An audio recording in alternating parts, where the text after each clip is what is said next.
Assalamualaikum Beres, selamat datang kembali di Guru Gembul Channel. Saya pikir saya tidak usah minta maaf ketika saya harus mengatakan bahwa masyarakat Indonesia seringkali melakukan hal-hal yang lebay, hal-hal yang berlebihan kalau urusannya adalah urusan emosi.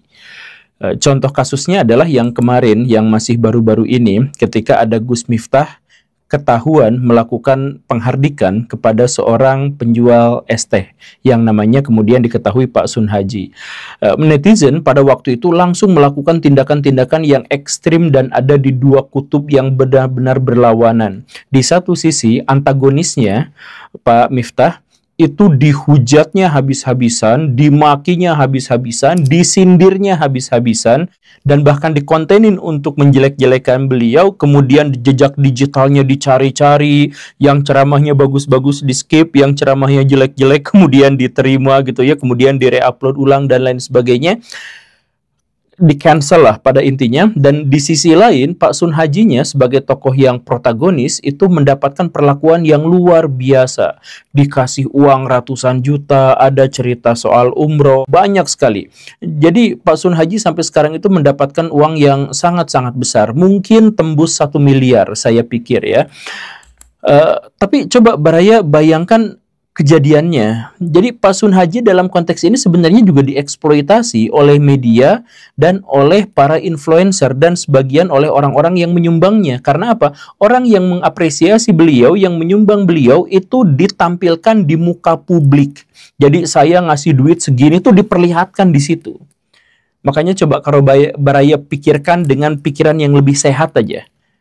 Detik ini, ketika video ini dibuat, ada kemungkinan Pak Sun Haji itu sekarang sedang mengeluh, sedang kesel. Karena apa? Karena tetangganya tiba-tiba datang, minta jatah, tiba-tiba banyak yang akrab, tiba-tiba teman yang 30 tahun yang lalu itu tidak pernah kontakan, sekarang tiba-tiba datang dan ngobrol ini itu sekalian minjem duit. Atau ada orang-orang juga yang punya utang ke Pak Sun Haji, minta supaya dilunaskan saja karena Pak Sun Haji sekarang sudah dapat rezekinya, sudah dapat apanya dan sebagainya. Begitu nggak sih? Saya menduganya sih begitu. Karena memang, ya, bayangkan Baraya, masyarakat miskin, masyarakat menengah ke bawah, masyarakat yang biasa hidup dalam penderitaan, kemudian diperlihatkan, dipertontonkan, mendapatkan rezeki nomplok, maka orang-orang yang senasib dengannya itu benar-benar akan melakukan tindakan-tindakan yang sebisa mungkin mendekati nasib dirinya gitu.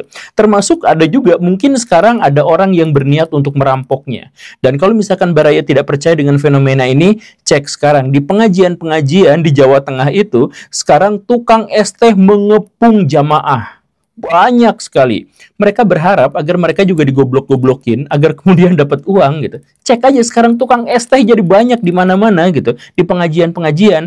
Nah, ini kan sebenarnya merusak Baraya. Di satu sisi tokoh yang dianggap pemersatu bangsa, ya bukan itu ya, tokoh pemersatu bangsa maksudnya yang toleran terhadap apa yang menjadi salah satu simbol dan ikon bagi masyarakat NU misalkan dan sebagainya, itu habis, hilang, dan umat pada akhirnya juga membenci dan tidak menyukai ulama di satu sisi. Dan di sisi lain ada orang yang kemudian dijatuhkan karakteristik dan mentalnya.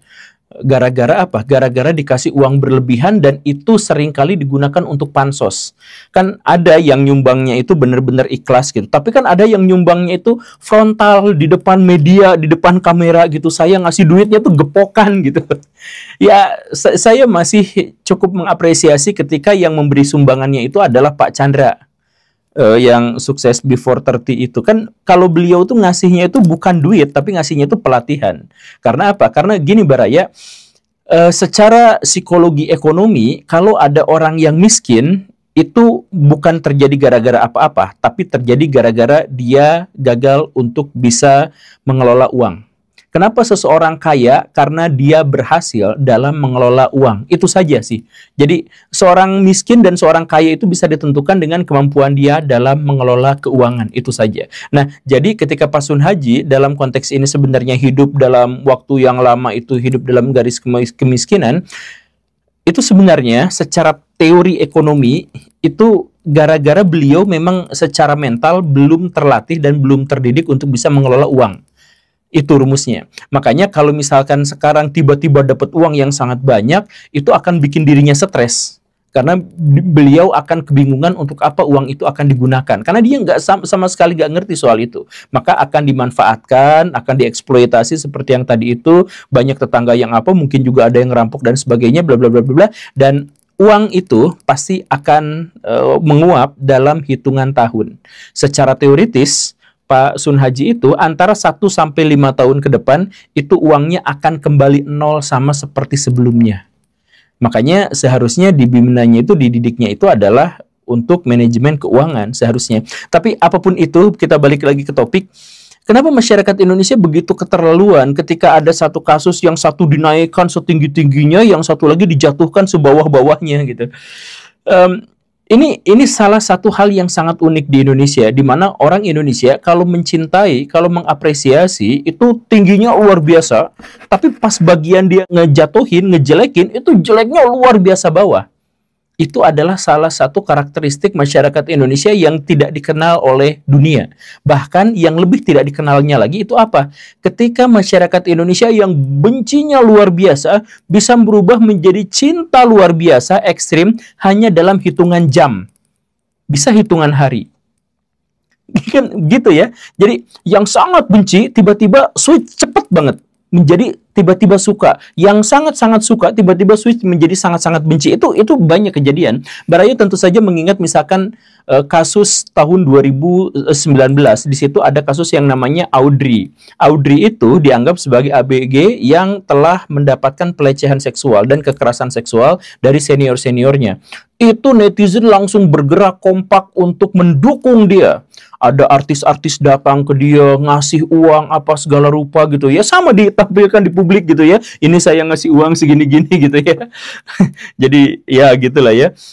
Itu dieksploitasi kan sebenarnya Audrey-nya dalam konteks itu gitu. Dikontenin gitu. Jadi nggak peduli orang nanti si Audrey-nya bakal dirampok sama orang lain gara-gara megang duit ketahuan gitu. Nggak peduli. Pokoknya mah ya buat konten aja gitu, dieksploitasi. Nah, tapi tak berapa lama Audrey kemudian dihujat dan dimaki habis-habisan oleh netizen juga. Jadi sangat cinta, sangat apresiasi, tapi itu menjadi sangat benci, itu biasa di Indonesia. Kemudian kasus misalkan Pak Ade Londok. Baraya ingat ya, tahun 2020. Pak Ade Londok itu adalah orang yang jualan odading, cakwe gitu ya, dengan nada yang sangat kasar. Itu dinaikin, diapresiasi sama netizen. Langsung sejak saat itu dia diundang di mana-mana, diajakin untuk ngelawak bareng-bareng dan lain sebagainya. Termasuk juga beliau diangkat jadi duta kuliner oleh Kang Emil, Kang Ridwan Kamil yang kemarin kalah itu.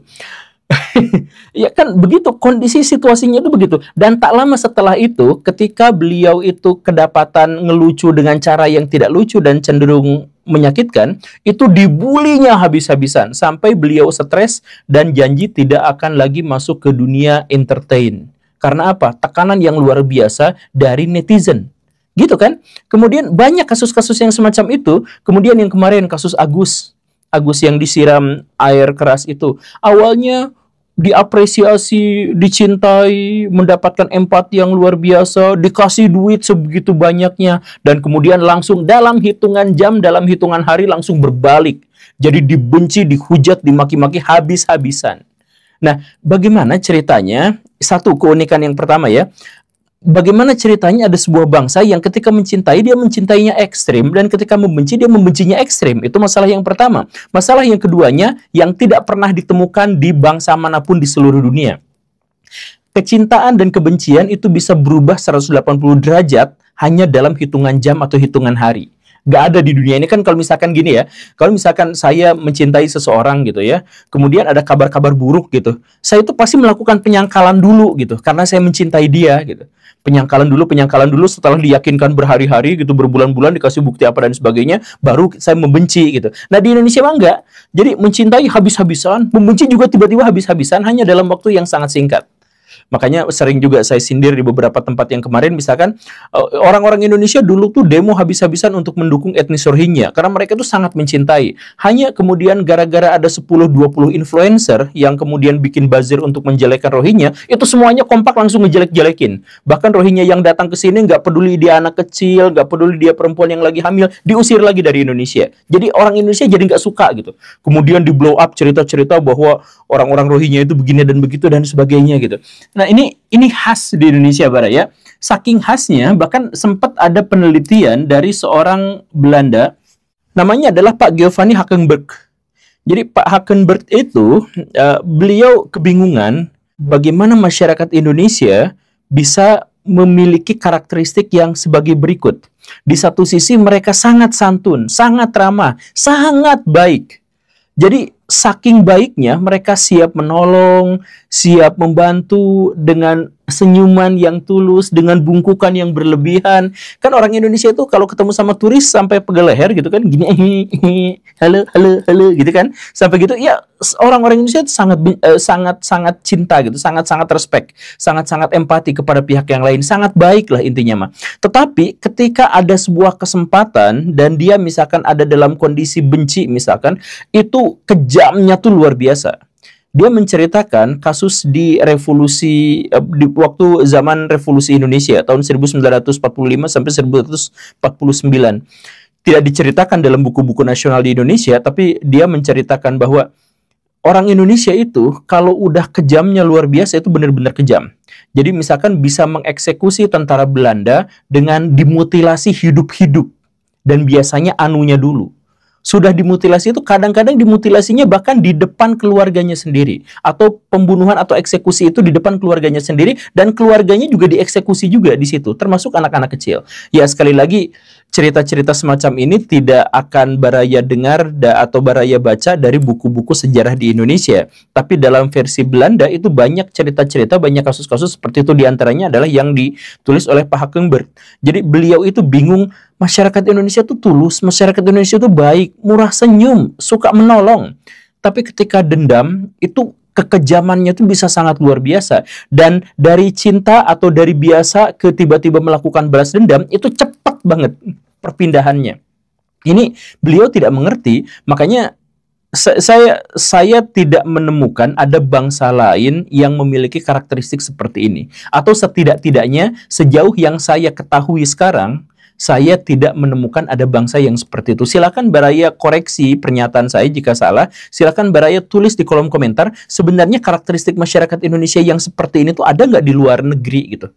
Dia jadi benci sangat benci, cinta sangat cinta, kemudian eksplosif gitu ya, sampai ngasih uang ratusan juta, sampai apa rela gitu ya. Tapi dalam hitungan jam kalau misalkan ada angin berhembus atau buzzer berhembus gitu apa segala rupa, langsung bisa sangat membenci pada satu hal, pada hal yang dia awalnya cintai itu. Dan ini juga sebenarnya berlaku untuk banyak tokoh di Indonesia, bukan hanya influencer, bukan hanya selebriti gitu ya, yang awalnya dicintai dan kemudian ketika ada satu hal tiba-tiba langsung dibenci luar biasa gitu kan. Bukan hanya itu, tapi di kalangan presiden misalkan. Kalau Baraya cek misalkan Bung Karno sampai tahun 1960 itu dicintai oleh rakyat. Dicintai luar biasa. Tapi tak lama kemudian dia dibenci luar biasa. Hanya dalam hitungan G30S itu kan berarti dari tanggal berapa itu? Dari tanggal 30 September sampai tanggal 1 Oktober, kemudian 1 bulan kemudian, itu mengubah perspektif masyarakat dari yang pro dan mencintai Pak Karno, itu tiba-tiba langsung menjadi sangat membencinya. Sampai karakteristik Bung Karno itu dihabisi, di-cancel habis-habisan. Itu saya pikir itu adalah presiden yang meninggal dengan cara yang paling mengerikan gitu. Jadi dihujat selama 5 tahun habis-habisan, tapi setelah dihujat 5 tahun habis-habisan, kemudian meninggal, tiba-tiba jadi dicintai lagi sampai sekarang. Dicintai sampai sekarang, itu karakter Indonesia tuh kok bisa kayak gitu gitu. Pak Harto juga kan kayak gitu. Saya ingat betul Pak Harto itu dicintai oleh masyarakat Indonesia, sangat-sangat dicintai. Dalam hitungan bulan ketika di zaman reformasi, awalnya krisis ekonomi itu yang disalahin misalkan bangsa barat, tiba-tiba yang disalahin itu adalah pemerintah, tiba-tiba yang disalahin itu adalah Pak Harto. Dan kemudian Pak Harto jadi dibenci habis-habisan. Atau Baraya ingat nggak Gus Dur? Gus Dur itu di era pemerintahannya itu dibenci, dihujat. Termasuk juga oleh sebagian orang-orang NU gitu. Tapi sekarang lihat, nama Gus Dur itu begitu harumnya gitu, dipuji, disebut wali lah, disebut apa segala rupa kayak gitu. Bahkan ziarah kuburnya pun tidak pernah kosong gitu, non-stop ada aja terus gitu. Bagaimana ceritanya masyarakat Indonesia yang mencintai, kemudian tiba-tiba membenci, kemudian menyukainya lagi dalam waktu yang relatif cepat gitu. Dan kebenciannya itu kebencian yang ekstrim. Kecintaannya kecintaan yang ekstrim. Kecintaannya itu sampai kita rela mengorbankan uang ratusan juta rupiah untuk disumbangkan kepada orang yang kita cintai, dan kemudian berapa jam kemudian kita langsung menghujat, memaki, menjelekkan apa dan sebagainya, ikut-ikutan gitu.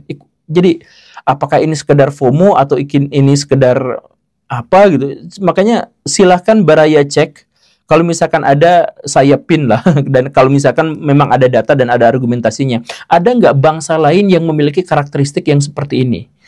Dan akhirnya ini kan menyebabkan banyak sekali politisi-politisi di Indonesia, banyak artis-artis di Indonesia, influencer di Indonesia yang mati sebelum berkembang atau mati dengan cepat, dengan prematur. Karena apa? Karena ketika netizen atau masyarakat Indonesia bergerak pada satu titik, entah dia misalkan membenci atau mengapresiasi, itu semuanya langsung gabung sana gitu. Jadi ya makanya ini mah video ini lebih juga berupa sebuah pertanyaan. Apakah apa yang saya katakan ini relate atau tidak menurut Baraya? Dan apakah Baraya bisa menemukan di belahan dunia yang lain karakteristik masyarakat yang seperti ini? Kalau misalkan memang di Indonesia karakteristiknya seperti itu, saya pikir ini adalah sesuatu yang harus dirubah. Karena bagaimanapun berlebihan itu tidak baik. Jadi kalau misalkan Baraya ketemu dengan orang-orang yang seperti Gus Miftah dan sebagainya, kalau memang mau mengkritik, kritiklah, tapi jangan sampai membenci orangnya. Dan kalau misalkan Baraya menemukan orang-orang seperti Pak Sun Haji, kalaupun Baraya mau ngasih, jangan di depan kamera, karena itu justru akan membahayakan dirinya. Bisa aja dibegal, bisa aja dipinjemin duit, bisa aja dirongrong rumah tangganya, atau keluarganya, atau rumahnya, dan sebagainya. Itu besar. Karena apa? Ya, dipertontonkan gitu. Jangan seperti itu ya Baraya. Jadi kita hidupnya santuy-santuy aja. Jangan ada di titik yang terlalu berlebihan. Terima kasih karena sudah menyimak. Saya Guru Gembul. Assalamualaikum warahmatullahi wabarakatuh.